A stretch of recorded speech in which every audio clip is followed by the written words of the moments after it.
Buenas tardes a todos. Quien les habla, biólogo acuicultor, Paul Franco. Mucho gusto por la invitación del sitio productivo. En esta ocasión vamos a tratar un tema específico que son los alcances técnicos en el manejo reproductivo de dos especies muy importantes en todo lo que refiere la Amazonía peruana, el paco y la gamitana. Sin embargo, vamos a tocar algunos aspectos que generalizan también el tema de lo que es la reproducción, porque en sí la reproducción de peces amazónicos no solo se encasilla en estas dos especies, sino que tiene una repercusión o una similitud en varias de otras especies que tenemos acá en la Amazonía. Vamos a hablar un poquito en general de esos detalles, tratando de compartir algunas cosas específicas que de repente no se han tratado en otros talleres, ¿no? Porque la reproducción inducida y el manejo reproductivo de estas dos especies ya ha sido ampliamente hablado, tocado, experimentado. Sin embargo, hay nociones o casos específicos que necesitan un poco de detalle para poder resolver algunas dudas y algunas problemáticas en algunos centros reproductivos. Bueno, como inicio, nombramos a las dos especies más importantes en el comercio de pescado de todas las regiones amazónicas, como son el paco y la gamitana.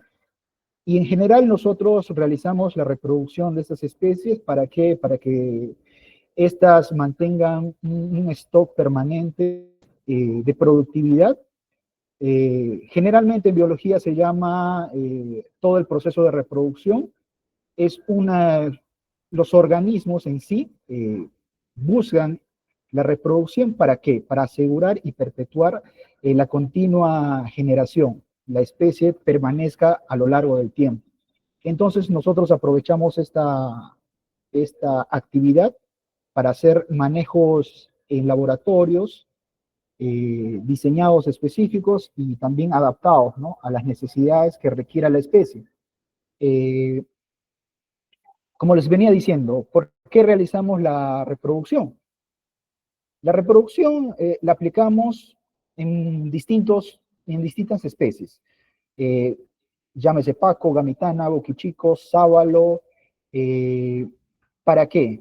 Para que tener la posibilidad de tener líneas altamente productivas, aumentar la sobrevivencia de los huevos y larvas, romper algunos ciclos de vida de algunos parásitos y también aumentar el rango de donde se pueda cultivar especies que de repente son limitadas a un tipo de región. Ahora, la aplicación de tecnologías en la reproducción. Bueno, la tecnología, podemos decir, que depende de las tácticas o estrategias reproductivas de la especie. Cada especie tiene una característica propia para desarrollar y manipularla. ¿Ya? Las condiciones ambientales locales. En nuestra región tenemos muchos diferentes regiones y cada una de estas regiones o localidades también tienen condiciones ambientales muy distintas unas de otras.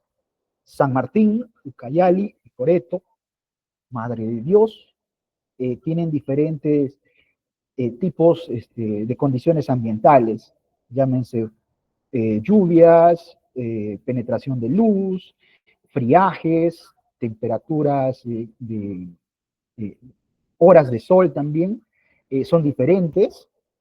Ahora también va a depender de la infraestructura o el equipo que nosotros tengamos disponibles en la localidad.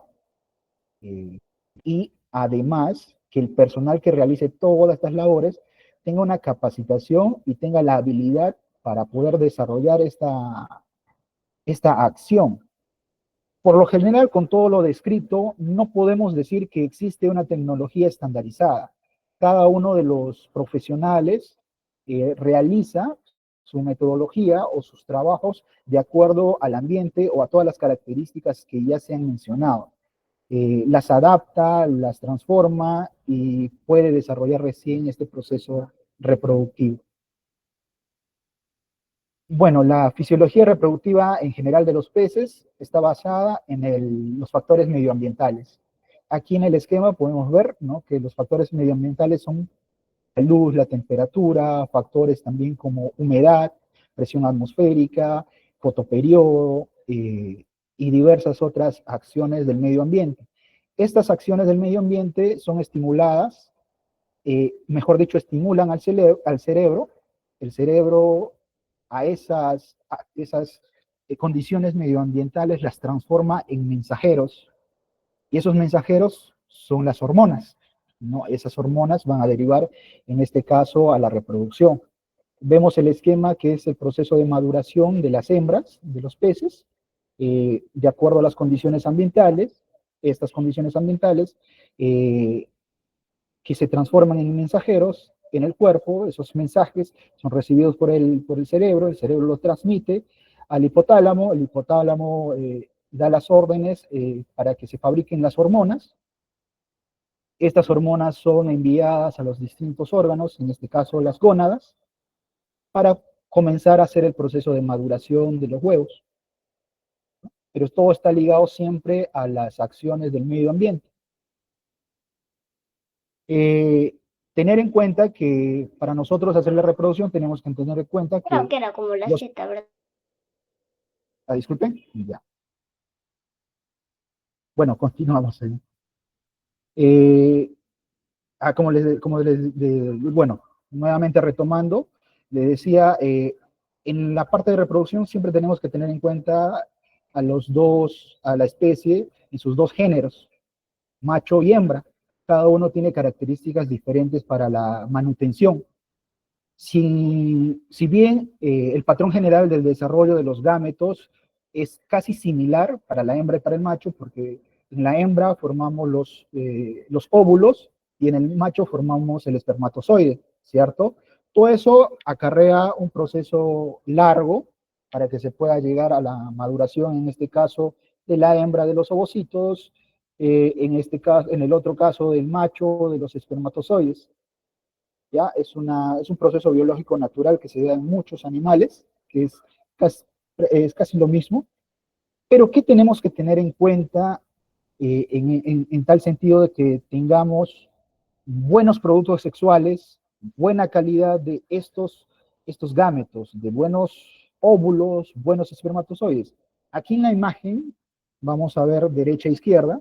En la parte izquierda son gametos, vamos a representar un gameto muy bueno, con el espermatozoide que vemos, óvulo y espermatozoide, de buena calidad al lado izquierdo.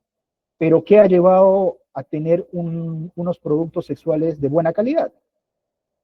Pues todo esto ha englobado que una buena nutrición, la alimentación, la fisiología, los factores sociales entre los peces, ¿no? Cantidad, densidad que hay en el estanque, la edad, la fertilización, el estrés, las enfermedades. Bueno, en este caso debe haber poco estrés y una baja cantidad de enfermedades latentes en los peces, ¿no?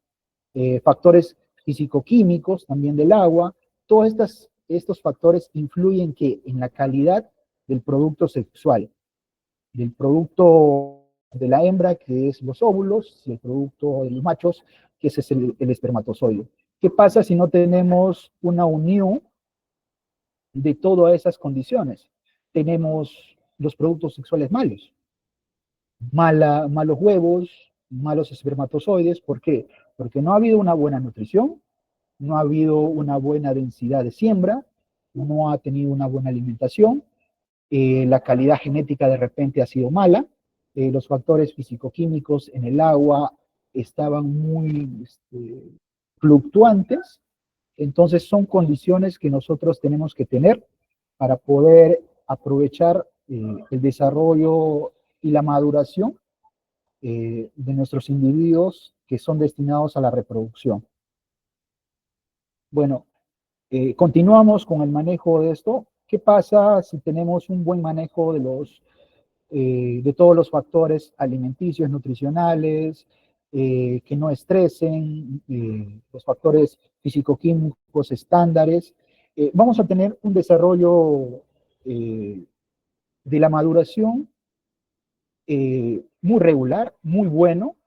Como podemos ver, si todos los factores nosotros los componemos en un conjunto muy adecuado, vamos a tener un desarrollo de hormonas. Aquí vemos, en este caso vamos a ver la maduración del óvulo, ¿no? La maduración del óvulo se da por varias hormonas, el estradiol, la vitelogenina, la gonadotropina 1, la gonadotropina 2, especificar, ¿no?, que en animales, mamíferos y otros, nosotros nos referimos a gonadotropina 1 como la hormona foliculoestimulante y la gonadotropina 2 como la hormona luteinizante, ¿no? Pero en este caso, los peces las derivamos en gonadotropina 1, gonadotropina 2, que tiene, si bien son similares, en los peces tienen unas acciones que lo diferencian. En este caso, vamos a ver cómo es el desarrollo de los óvulos a diferentes periodos, comenzando la ovogénesis, ¿no?, con la ovonia, con estándares de todas las hormonas en bajo nivel, de ahí, de acuerdo a la calidad y los factores, como les había comentado, de alimentación, estrés, este óvulo va a ir madurando, va a ir desarrollándose de buena manera. Tenemos entendido que la reproducción en estos peces, como Pacu y Gamitana, llega al tercer año. Sin embargo, podemos mencionar que eso va a depender de los factores alimenticios, la nutrición y en este caso de todo la carga poblacional que nosotros también tengamos. Por lo general se menciona que un espacio para reproductores es por lo menos de 10 metros cuadrados por cada individuo para tener una buena oxigenación y un buen desarrollo de los huevos. Si tenemos factores muy buenos en lo que es alimentación, en lo que es ambiente, factores físico-químicos ideales en el agua, se puede reducir hasta en 2 años y medio la maduración de un pez, ¿no? Si tenemos todo eso. Ahora, si tenemos deficiencias, si no le damos las condiciones nutricionales que requiere, esto se puede alargar. Puede ir de 4, 5 hasta 6 años para que recién llegue a una buena maduración, ¿ya? Pero sin embargo hay casos singulares también que no tienen una buena nutrición y peces pequeños que pueden ser de 1,5 kilos, que tienen 3 años, ya puedan llegar a reproducirse, pero sin embargo la condición es muy baja, ¿no? La fertilidad es muy baja. Por eso es aconsejable tener buenas nociones de lo que son la nutrición y las condiciones de los factores físico-químicos, ambientales que tenemos en los estanques. Bueno, una vez que contamos con todos esos factores que desempeñan un rol muy importante en la maduración de los reproductores, podemos decir que al tercer año podemos seleccionar nuestros reproductores. ¿Y cómo hacemos la selección? ¿Cómo reconocemos reproductores aptos para el proceso de la inducción hormonal? Bueno, son casos sencillos, creo que muchos ya lo conocen, pero lo vamos a esquematizar, lo vamos a ver. Por ejemplo, acá una hembra que ya tiene 3 años, está madura, y vemos que se está haciendo la práctica de evaluación, la evaluación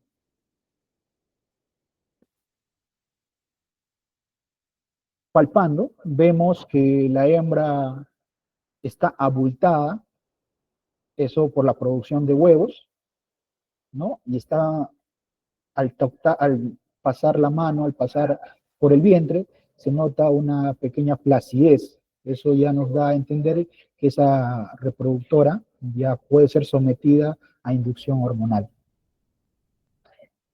Lo vamos a ver una vez más. Vemos cómo se evalúan.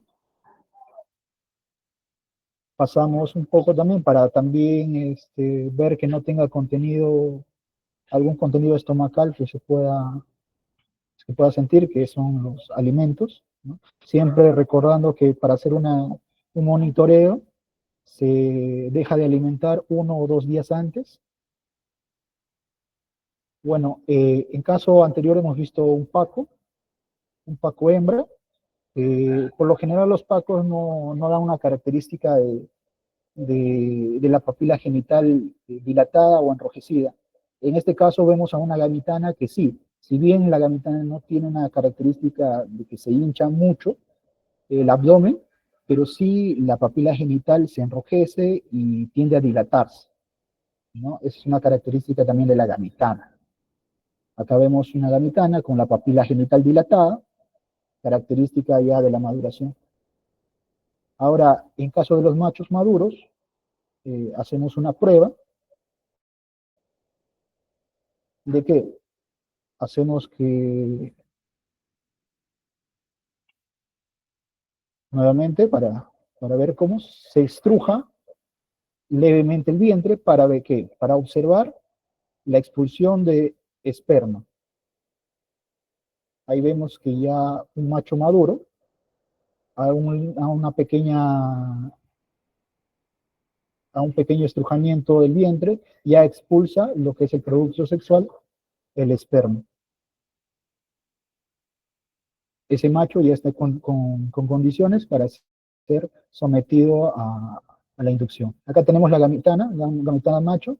Por lo general las gamitanas machos no tienden a sobrepasar a las hembras, son más pequeños, ¿ya? Y es la misma técnica de evaluación, ¿no? Y bueno, tenemos que tener en cuenta una característica muy importante de los peces también. Si tú tienes mucho énfasis en la nutrición, por ejemplo, acá vemos una imagen de pacos de 12 kilos. Cada uno de esos pacos tiene 12 kilos, son reproductores de 5 años. Pero ¿qué pasa? Pueden sorprenderse, ¿no? Son 12 kilos en 5 años, sí. Estos peces han sido sometidos a una nutrición que no eran específica para la especie. Estos pacos han sido alimentados con alimento para paiche. Y todos conocemos que el alimento para paiche tiene una elevada proteína, elevado nivel de grasa, etc.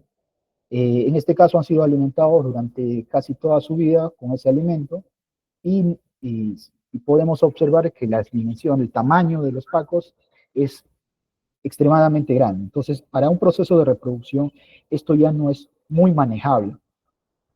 Es muy complejo tener ambientes para el tamaño de estos peces. Lo recomendable siempre es tener una buena alimentación destinada para los reproductores, que va de 30 a 35% de proteína, no exceder esos rangos y por lo menos tenerlos alimentados durante todo el año a un porcentaje del 3% de su peso corporal. Bueno, una vez que nosotros seleccionamos a la hembra y al macho que están en condiciones para ser sometidos a la reproducción o a la inducción hormonal, las colocamos en piletas, en parejas, ¿no? Acá vemos una pareja de Paco, en las cuales ya han sido seleccionados, están aptos para ser sometidos a la inducción hormonal, ¿no? Puedes ponerlos juntos, pues hay dos alternativas, poner una pareja y tener un sex ratio también de 2:1. ¿Qué quiere decir eso? 2 pacos por una hembra de paco. En gamitana también puede ser la misma relación. Esto para de repente tener una salvaguarda, de repente un macho en la manipulación no bota, no libera el espermatozoide, porque siempre en el proceso de manejo, de manipulación para obtener los productos sexuales para la mezcla de estos, ¿qué pasa? El macho reprime la liberación del espermatozoide, del esperma. Entonces, es un poco difícil. Sin embargo, teniendo dos individuos machos, podemos escoger, ¿no? A uno que libere más, libere de forma más libre, ¿no? Más fácilmente el esperma, y podemos dar a elección. Bueno, acá también tenemos un ejemplo donde podemos hacer una división en las piletas y seleccionar a un lado macho y a un lado las hembras, para tener un control de mejor manera. Como les decía, podemos poner dos machos o una hembra y podemos poner uno, uno, ¿no? Ahora, un consejo es que si tienen un buen plantel de reproductores, es aconsejable poner dos machos por una hembra, pero si no tienen un número elevado de reproductores, podemos usar uno, uno, pero eso sí con la constante monitoreo para poder tener el tiempo exacto para hacer el proceso de recojo de los productos sexuales. Eh, un apoyo, cuando se tienen dos machos por una hembra, es que el macho dominante comience a hacer ronquidos. En el caso del paco, del boquichico, del sábalo, los machos dominantes que tienen mayor potencial para la reproducción, como son dos, el macho dominante va a comenzar a dar una forma de territorialidad en la pileta y va a comenzar a hacer ronquidos. Esos ronquidos ya nos alertan a que se aproxima el proceso de desove de la hembra, ¿no? ¿Por qué? Porque el macho ya está sintiendo las feromonas que está liberando la hembra por el proceso de desove, entonces comienza a hacer un proceso de territorialidad, ¿no? Defender que él quiere ser el primero en realizar el proceso de reproducción. Y eso nos da una noción de cuándo ya podemos recoger los productos. Bueno, las técnicas de inducción hormonal, básicamente nos referimos a la inducción, ya sea con hipófisis de carpa, análogos sintéticos del gen RH, inhibidores de la dopamina, que es el Lovaprin. En sí, hay varios protocolos de inducción que manejan diferentes laboratorios de reproducción de peces amazónicos y las dosis también en cada uno de ellos varía. Va a depender del profesional que esté a cargo. Por lo general tenemos acá la muestra de las hormonas que se usan. Tenemos la inhibidora de la dopamina, que es el Lovaprin, que se usa básicamente en algunos, que es más factible usarlo en algunas especies como son silúridos, que son muy difíciles de controlar en lo que es los rangos de estrés. Entonces, como el Ovaprin está contenido con la dopamina, entonces al inyectar esta hormona les da la tranquilidad o la liberación de la hormona gonadotropina es más fácil, ya que el componente principal del Lovaprin es la dopamina, ¿no? Es una hormona que tranquiliza al pez. Y en especies tan ajetreadas, tan difíciles de manejar como los silurios, los sábalos, son muy recomendables. Por otra parte, las más usadas, en este caso, el acetato de buserelina, que tenemos en diferentes marcas. Acá mostramos la marca Conceptace, acá hay otra marca que es la Sovet, que son conocidas, que están comercialmente más fáciles de conseguir, y tenemos la hipófisis de carpa, ¿no? La hipófisis de carpa que también se usa, es general, se usa en todos los peces en general, que teniendo buenos resultados. Las más usadas en Paco y Amitana es el acetato de glucerolina, puede ser en la marca Conceptase, que viene en concentraciones muy altas, y el acetato de glucerolina en la marca Sobetan, que viene la mitad de la concentración del Conceptase. Bueno, acá tenemos un cuadro de manejo de la dosificación. Esta dosis es la dosis total que se coloca a cada individuo reproductor, diferenciando por el género, macho y hembra, ¿no? El extracto pituitario de carpa, el EPC, se puede usar desde 3 hasta 5 miligramos por cada kilogramo de la hembra. En machos es algo estandarizado, que solamente se usa 1 miligramo por cada kilogramo de peso vivo. El acetato de buserelina se puede usar en rangos desde 1.5 hasta 2.6 mililitros por kilogramo de cuerpo de la hembra. En machos seguimos la misma tonalidad de 1 mililitro por cada kilogramo de peso. El Ovaprin lo podemos usar desde 0.3 hasta 0.5 mililitros por cada kilogramo de hembra. Y nuevamente vemos acá una similitud en machos que solamente se usa el 0.1 mililitro por cada kilogramo de peso del macho.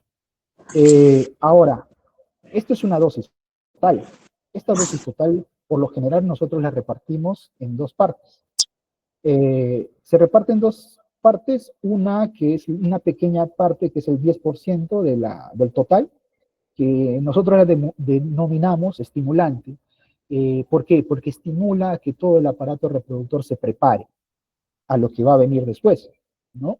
Estimula todos los procesos internos de las gónadas para que a la segunda dosis, que es denominada la desencadenante, que es el 90% ya del total de la hormona, o sea, el resto que nos quedó, justamente, como dice su nombre, desencadena todo el proceso de desove, libera las gónadas tanto en macho como en hembra. En el caso de las hembras, libera lo que son los óvulos, en el macho hace la liberación de los espermatozoides. Ahora, este proceso de dosificación se da en un lapso de 12 horas. Por ejemplo, nosotros en el centro acuícola de La Cachuela tenemos un protocolo que va desde las 6 de la tarde a las 6 de la mañana. ¿Qué quiere decir eso? 6 de la tarde hacemos la primera inducción, que es la estimulante, con el 10%, y al día siguiente, a las 6 de la mañana, hacemos la segunda dosificación, que es la desencadenante, para finalizar el proceso de dosis hormonal. Ahora, la colocación. Hay mucho debate también en dónde se coloca las hormonas. Por experiencia y por consejos también se les puedo mostrar, ¿no? Acá tenemos dos vías, las más comunes que se usan en los diferentes centros de reproducción. A la izquierda tenemos en la parte de la aleta dorsal, al último radio, podemos colocar, que se llama intramuscular, y también en la aleta pectoral, que se llama la inducción intraperitoneal. ¿Cuál es la ventaja? ¿Cuál es la desventaja de cada una de ellas? Bueno, tenemos que ver la concentración y, y qué tipo de hormona estamos usando. Por ejemplo, para mí es más fácil colocar hormonas sintéticas como el acetato en la forma peritoneal. ¿Por qué? Porque tiene una densidad muy alta, o sea, quiere decir que es más espeso. Y colocarlo en la aleta dorsal es muy tedioso. ¿Por qué? Porque digamos que regurgita por la densidad del músculo, hace contracciones y expulsa la hormona. Entonces, al usar esta concentración de este tipo de hormonas, mejor es intraperitoneal. Y mientras tanto, recomiendo la dosis, la colocación de hormona, en este caso el extracto pituitario de carpa muscular, ya que la hormona, como viene en seco, es diluida en suero fisiológico, en agua destilada, entonces la densidad, la coagulación es más, más líquida. Entonces es más fácil que sintetice en el músculo del pez, ¿no? Y además que también no se hace mucha manipulación, porque en la, en la inducción intraperitoneal tenemos que sacar completamente al pez, y nosotros tenemos que tener conocimiento que un pez está ligadamente a la respiración del agua. Una vez que tú sacas a un pez del agua, comienza a ser un proceso de asfixia. Entonces, ese proceso de asfixia quiere decir que el organismo está carente de oxígeno y puede repercutir a una mal proceso de realizar los procesos hormonales, que quiere decir que de repente también un elevado tiempo fuera del agua hace que la hormona no tenga acción o una buena acción en la gónada por falta justamente de la molécula de oxígeno, ¿no? Lo mejor, lo más recomendable siempre es tratar de manejar lo más idóneo posible al pez, sin ningún tipo de estrés, o deficiencia, en este caso la deficiencia de oxígeno. Ahora, luego de acontecido el proceso de inducción hormonal, y como les había comentado, después de 12 horas, llega el proceso de evaluación. Luego de la segunda dosis, tenemos que esperar, de acuerdo a las condiciones ambientales, llámese temperatura, un horario. El horario puede ir de 8, 12 hasta 24 horas, pues, dependiendo de la temperatura. Si la temperatura es regular de 28 grados a 29, se puede dar un desove a las 8 horas. Pero si la temperatura, que también hay experiencia en eso, en la parte de Cusco, Ayacucho, que se han reproducido pacos, temperaturas de 23 grados para la reproducción, alarga el proceso de desove, durando hasta 22, 24 horas para que se produzca el desove. En climas templados, en tiempos templados, como son Loreto, Cayali, San Martín, Madre de Dios, el rango va de 8 a 10 horas para el desove. Bueno, una vez que nosotros tenemos el desove, como vemos, sacamos a la hembra. Este método es retirar a los reproductores y colectar los productos sexuales. En este caso vemos dos tipos de reproducción, ¿no? Tenemos a la izquierda el paco y a la derecha tenemos a la gamitana. Estamos haciendo la colecta de los óvulos de la hembra, ¿no? Sacamos al pez reproductor, lo limpiamos bien y extraemos lo que son los óvulos en una tina. Yo recomiendo siempre que todos los materiales sean plásticos. He visto en algunos centros que usan también porcelanato, que es muy bueno. He visto que algunos usan aluminio, algunos de metal. Por lo general, yo no recomendaría lo metálico. ¿Por qué? Porque tiende a degenerarse con el agua.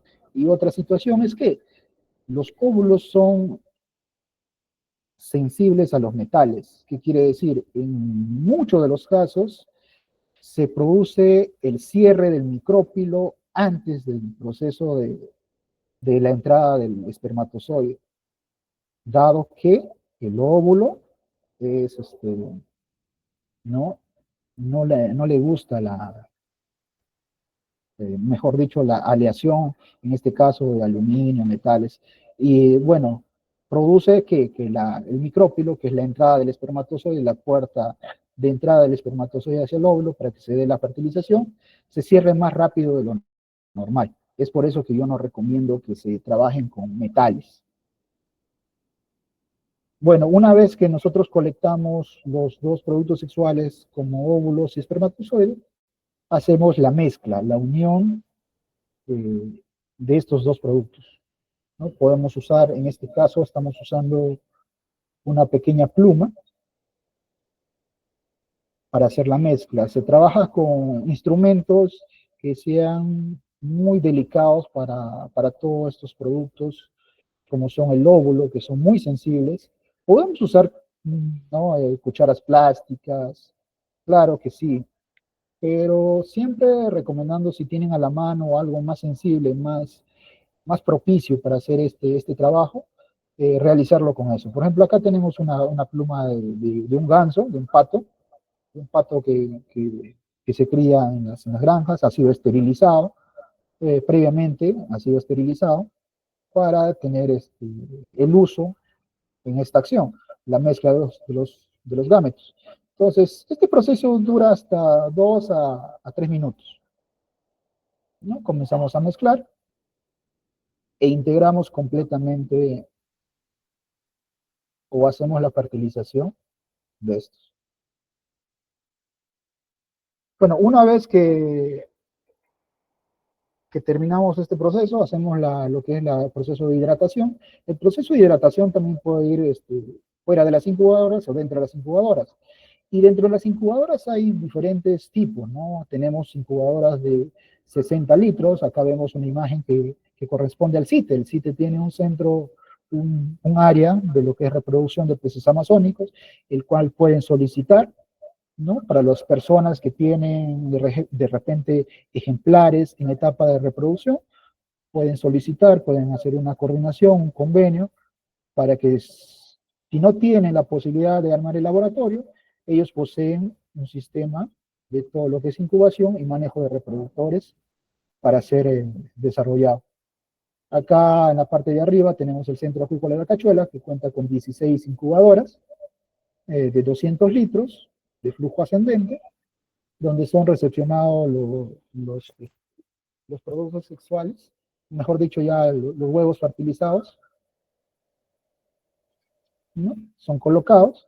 Acá tenemos en la Municipalidad de Pichari, tenemos también una batería de incubadoras de flujo ascendente de 200 litros. Y como último, como también un mensaje, ¿no? Que también todo es adaptable de acuerdo a la proporción que quieras obtener. Por ejemplo, en la última imagen de la derecha, en la parte baja, tenemos a un piscicultor de la provincia del Mano, en Madre de Dios, donde por la lejanía no es muy frecuente tener un laboratorio. En este año, ya estamos en 2025, se han montado 2 laboratorios de reproducción. Sin embargo, esta imagen es en el 2017, cuando todavía no existía un laboratorio de reproducción de peces. Y acá el acuicultor quiso realizar con la tenencia de reproductores ya viables, realizar un pequeño manejo para hacer la reproducción en su misma piscina, ¿no? 2 incubadoras, una artesa de madera forrada con plástico para el manejo de reproductores, las incubadoras para la incubación y el agua directamente del estanque de cultivo, ¿no? Pero con previa filtración, con mallas de diferente diámetro para que pueda filtrar lo más que se pueda. Y tuvimos resultados buenos, tuvimos un levante de por lo menos unos 50.000, ¿no? De una reproductora de 3 kilos, fue viable en todo este sistema. Como le digo, todo es adaptable y todo va a depender de la buena nutrición que le han dado al pez, ¿no? La infraestructura puede ser adaptable y dependiendo de la cantidad que tú quieras desarrollar. Entonces, el señor, ¿no? Con toda la capacidad y la necesidad también que tenía de tener sus alevinos, realizó este proceso con un final productivo. Ahora, luego de tener todo el sistema ya de incubación, ¿qué hacemos con los reproductores? Eh, Hay que tener en cuenta que los reproductores, sea macho y llámese hembra, han sido sometidos a un estrés por todas las acciones que nosotros hemos desarrollado. Sin embargo, lo más usual es usar la sal, ¿no? Como, como un insumo para tratar de minimizar los daños que se puedan haber realizado, las laceraciones, la desescamación que ha sufrido los ejemplares reproductores. Pero en este caso nosotros, en varios laboratorios, nosotros usamos lo que es la hemicina, que es una concentración de oxitetraciclina, que usamos a una razón de 0.1 ml por cada kilo de pez. ¿Para qué? Porque es un antibiótico de amplio espectro, para que durante un mes por lo menos se encuentre con, con una defensa, en este caso de este antibiótico, que pueda repeler alguna bacteria, algún parásito que, que pueda aprovecharse de la baja condición que tiene el pez, porque su sistema inmunológico ha disminuido. Entonces, por más que nosotros le pongamos sal, la parte externa va a estar protegida, pero la parte interna, el sistema inmunológico, está bajo. Entonces, ¿quiénes son los principales que aprovechan eso? Son los parásitos. Entonces, por eso, una recomendación personal y una recomendación de que se puede hacer es hacer el uso de este producto, ¿no? Para poder, por lo menos un mes, tener la disponibilidad de un bienestar.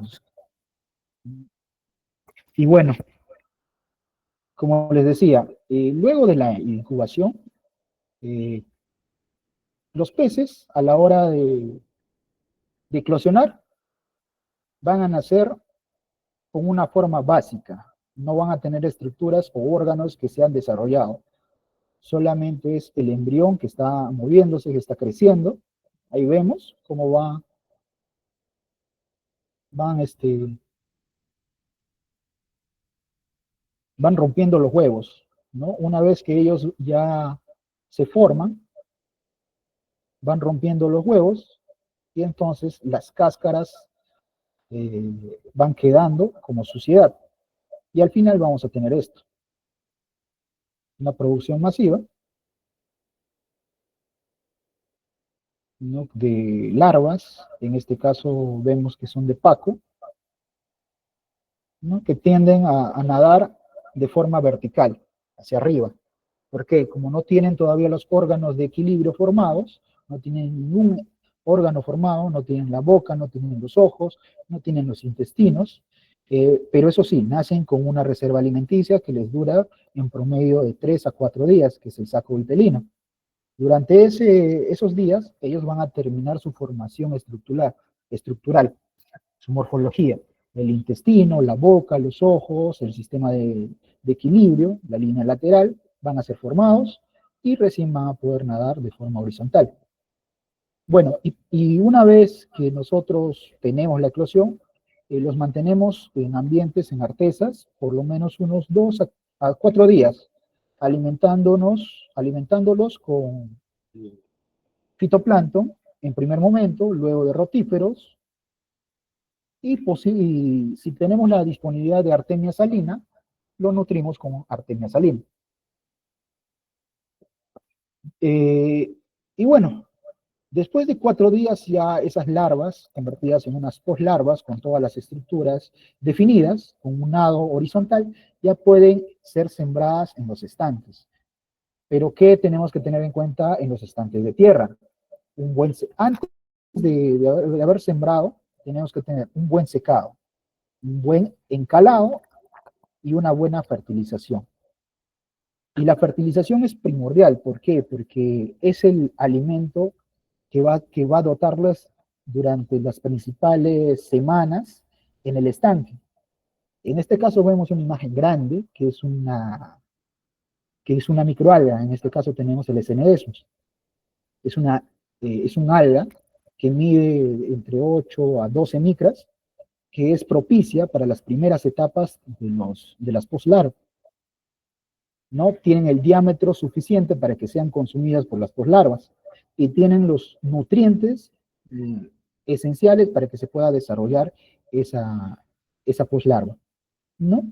Esto tenemos que tenerlo. En muchos casos, cuando se hace la fertilización, se hace fertilización con desechos orgánicos, como se llama estiércol de vaca, de ganado, etc. Eso propicia algunas cosas que no queremos, ¿no? En este caso, estas algas le dan un verdor al agua, pero hay otras algas también que no son beneficiosas, que también le dan un color verde a las aguas, sin embargo, no son aprovechables por las poslarvas, como son las oscilatorias, ¿no?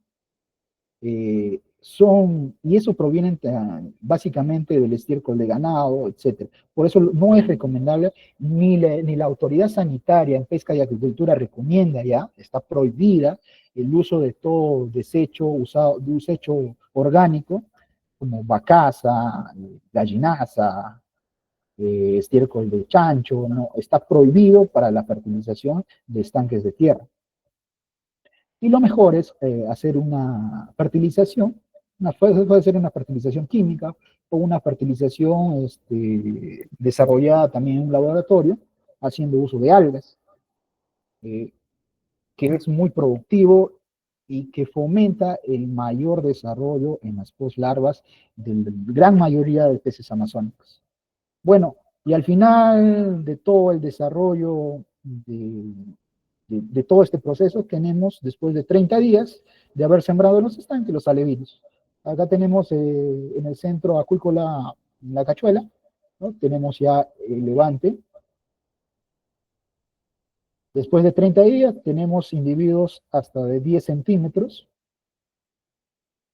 con una buena fertilización y un buen manejo de todos los parámetros físico-químicos del agua, oxígeno, pH, alcalinidad, para controlar.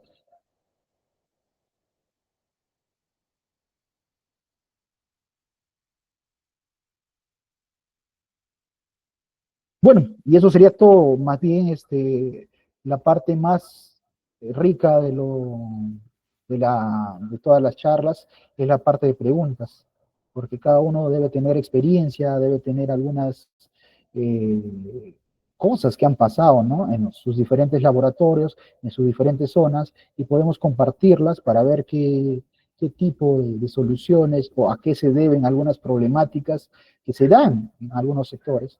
Bueno, ahí tengo también como contacto, ¿no? Soy el biólogo Paul Franco, está mi número de contacto para cualquier conversación o cualquier compartir experiencias, más que todo en todos estos procesos. Y desarrollar algunos eventos también, ¿no? Para poder compartir más información de todo lo que se ha brindado. Bueno, estoy abierto a las preguntas. Catherine, muchas gracias. Podemos retomar. Si alguien tiene alguna consulta, por favor, puede encender su micrófono.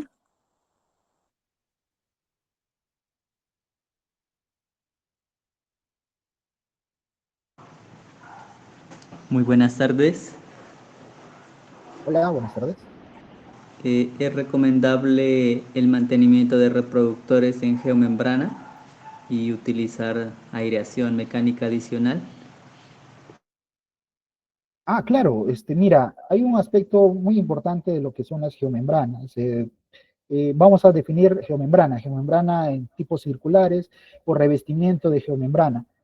En ambos casos, lo recomendable que es tratar de ver la fertilización, porque este tipo de sistemas, como no es un suelo natural, en los estanques de tierra que tenemos, tenemos las microbacterias, las bacterias benéficas, el zooplancton, que aprovecha, que transforma muchos de los componentes del suelo. En este caso, en la geomembrana no vamos a tener eso. ¿Y quién lo tiene que hacer todo eso? El personal, ¿no? El personal tiene que estar al tanto de la fertilización del agua. ¿Por qué? En muchos sistemas, porque más que todo las geomembranas circulares son adaptaciones de algunos procesos de otros continentes. Por ejemplo, en la lubina en España, o sea, trabajan con un agua completamente clara. Sin embargo, los peces amazónicos son reacios al agua totalmente clara, a una alcalinidad demasiado baja. A ellos les estimula las condiciones de TDS un poco elevado, la alcalinidad sobre 75. Entonces, si nosotros queremos mantener a reproductores en este tipo de ambientes, tenemos que darle las condiciones a este tipo de ambientes. Tenemos que darle la fertilidad continua, ya que el mismo sustrato no permite que se fertilice naturalmente. El que tiene que fertilizar permanentemente es el personal, es el que tiene, es el dueño, ¿no? De este proceso. Ahora, como les decía, ¿qué pasa con los reproductores en aguas claras o en aguas que han sido tratadas, ¿no? El reproductor, como no está acostumbrado, ¿no? Si ha salido de un medio natural o de un medio de estanquería de tierra, acostumbrarse a un agua clara va a ser un poco difícil. ¿Por qué? Porque va a producir un proceso de estrés. Ese estrés va a elevar el cortisol va a hacer que se forme y que se produzca una hormona llamada melatonina en exceso. No sé si ustedes tengan la característica de que han visto algunos peces totalmente negros, en gamitana opaco, ¿no? Es la sobreproducción de melatonina.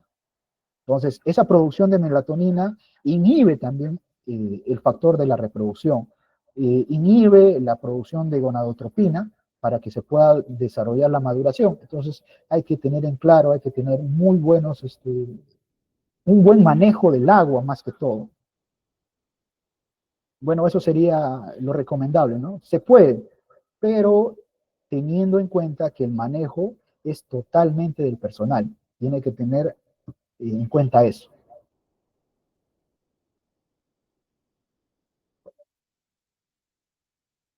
Muchas gracias. ¿Alguien tiene más otra consulta?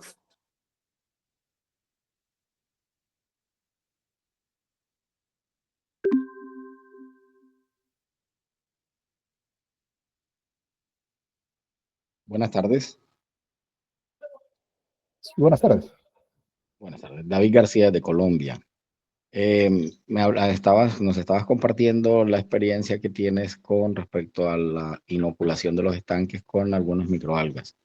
¿Pudieras ampliarnos un poquito más Claro. sobre algún tema de dosis o sí, la relación, o sea, el manejo realmente para los inóculos y cuáles son las proporciones que haces para, aparte de Cenedemus, si manejas otra firulina, clorela? Bueno, ¿cómo sería ampliarnos un poquito sobre ese tema de los inóculos? Gracias. Sí, no quiero. ¿Ah?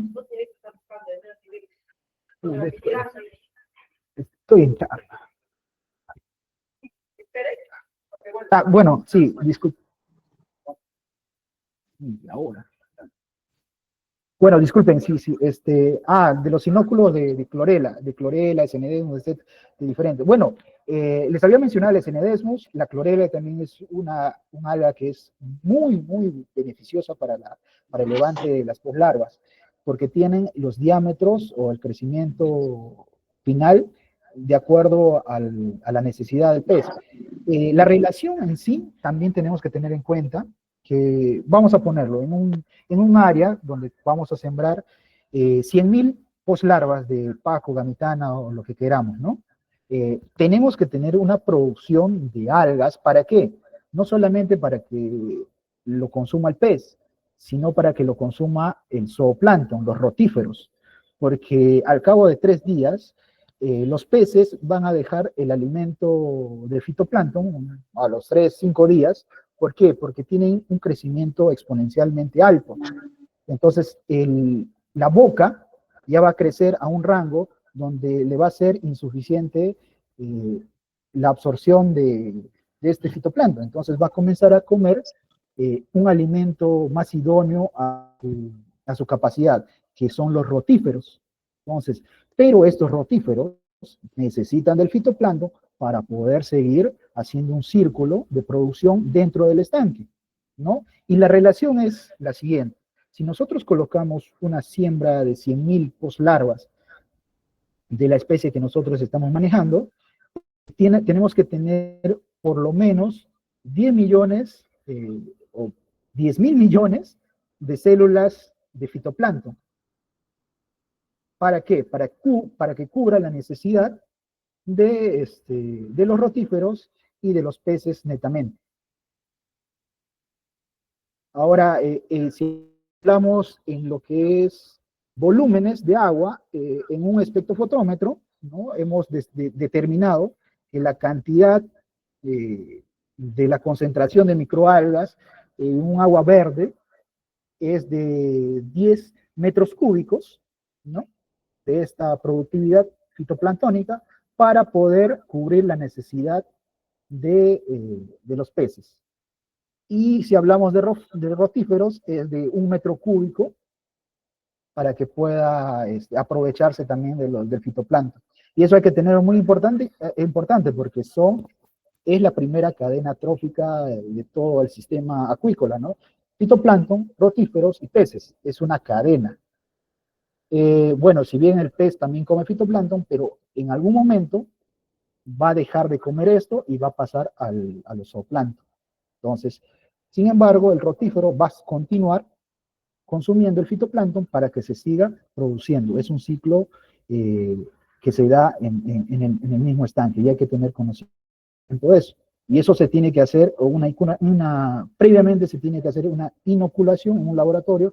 ¿Para qué? Para tener la veracidad de que solamente esas algas estamos introduciendo en este sistema. Y una vez introducido en este sistema, estas algas van a permanecer por más que los seques, ¿no? ¿Por qué? Porque también ¿cómo se puede decir? Son colonizadoras. Si hay otras algas que no nos no nos interesan.